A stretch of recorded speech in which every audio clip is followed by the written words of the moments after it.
I had lived through many of the same experiences he had. I had seen the centuries of bitter warfare and intolerance give way to a new, peaceful society. That change had happened seemingly overnight, and I thought Tinker's words had referred to this. What I didn't understand was that Tinker's proverb wasn't a recollection of history, but rather a vision of the future. Little did I imagine how prophetic Tinker's words would prove to be, or how quickly we would fall under the wave of black dragon ships that stormed our shores that fateful summer. Chapter 1. Roby asked me to marry him on a breezy summer afternoon under the shade of an old elm tree on a hill overlooking the Riverfork Midsummer Fair. It was not the first time he had asked, though he had grown increasingly persistent in recent years. I said no, of course, as I had so many times before.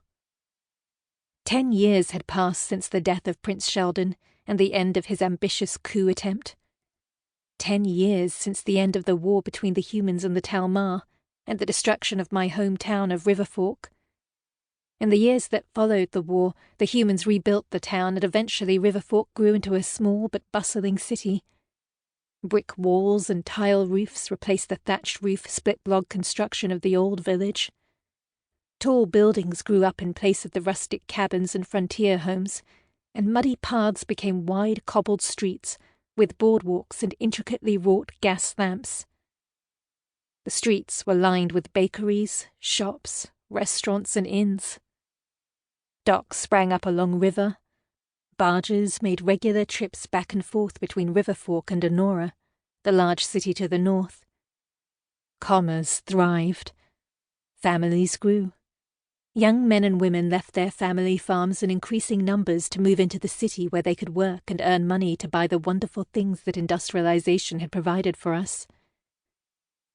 In the center of Riverfork, the residents built a park as a memorial to the brave souls who had died during the war.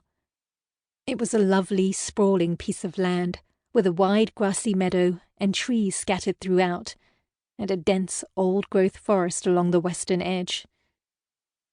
It was there, beneath the shade of an ancient elm, that I found myself cornered by my would-be mate. It had been an exhausting morning, filled with faces both familiar and half-remembered. I had seen farmers and store owners I had known in my childhood, as well as many of the children that I had gone to school with, now grown and raising children of their own.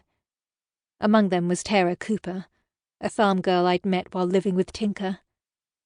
I had never known Tara very well, but I remembered her family fondly, especially for the dog that Tinker had brought from her father to protect me when the Cantors invaded. That dog, a flame-coated healer I named Cinder, had been my constant companion for years, until the inevitable creep of age and an especially cold winter took her from me. I missed her terribly. I'd considered finding a new companion many times, but I knew that no other animal could ever replace Cinder. That afternoon, Tinker and I left the fair to have a picnic up on the hill overlooking the park. Tinker's fans followed us, and it wasn't long before he wandered off, surrounded by a flock of admirers, mostly elderly women, who had outlived their husbands and were now revelling in the glow of a true hero. They took great pleasure in catching the attention of the wily old adventurer, and he took great pleasure in giving it to them. I watched Tinker's highly animated movements as he described some old battle that he'd probably never even witnessed, much less fought in, with the gaggle of old women hanging on to his every word. He soaked up their adoration like a sponge.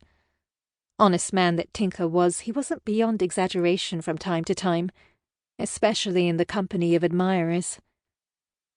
I didn't want to deprive the old man of his simple pleasures, so I smiled and let him enjoy the attention as I watched him from the shade of the elm tree. And that was where Roby found me. "Can I sit with you?"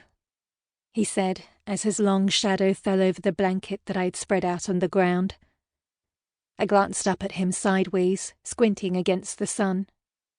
He was dressed in a fine white shirt, with a long-tailed coat and tall, knee-high boots that he'd folded halfway down.